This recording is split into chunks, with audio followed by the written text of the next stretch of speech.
my name is Bill Backus. I'm the preservationist for the Prince William County Historic Preservation Office.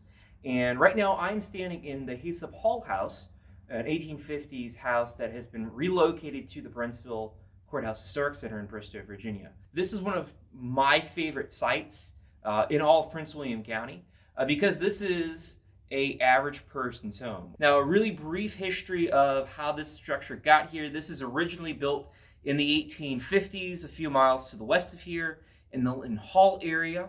In the early 2000s, when that area was being built up, this house was slated for demolition, but instead of being demolished, it was instead moved to the Brentsville Courthouse Historic Center and restored to an 1850s, 1860s appearance. So in the 1860s, you have a lot of steam-powered saws and sawmills coming into operation. So you'd have sawmilled lumber.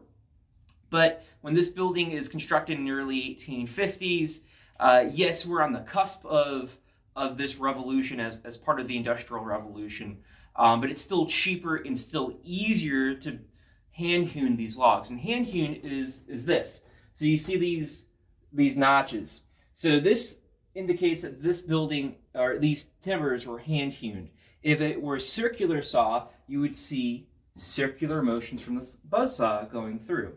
So basically what hand-hewn means is the timber were cut down, and then they were left to cure for a little bit because you don't want to be building a structure out of green wood.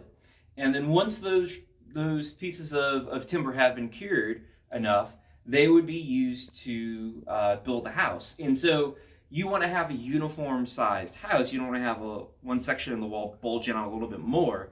So to do that, you'd have to make sure that all the logs are uniform size. And to take down a little bit extra width, or a couple inches, or maybe in a few cases a couple feet, you'd hand hewn it. You'd either use an axe or a drawing knife to very narrowly bring down the width that you want it to be. So it's a lot of hard work. It's very labor intensive. We don't know who built this house. Yes, we do think that elements of the Haslip family built this structure, but they also in the 1850s do have a couple enslaved individuals recorded being owned and living with the Haslip Hall family. So more than likely, there's also enslaved people who are working building the structure. What's interesting about this is they never covered it up. There's no architectural evidence that these pieces of the logs were ever framed up or covered up with like a plaster wall, which is interesting because when we go outside, the exterior is covered up. So this is not the original 1800s siding. This is a reproduction, but we are using historical techniques and evidence to replicate what this building would have looked like 150 odd years ago. So what's interesting is they put siding on the outside, but not siding on the inside.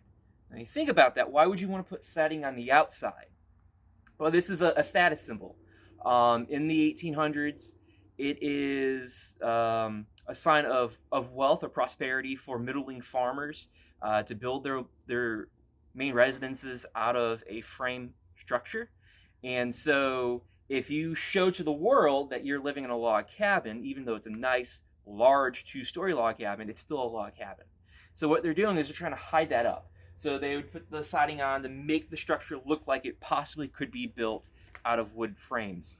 But what's interesting again is when you go inside, if you're a visitor actually visiting the Haslip family, you immediately see that this is not actually a frame building, it's a log cabin.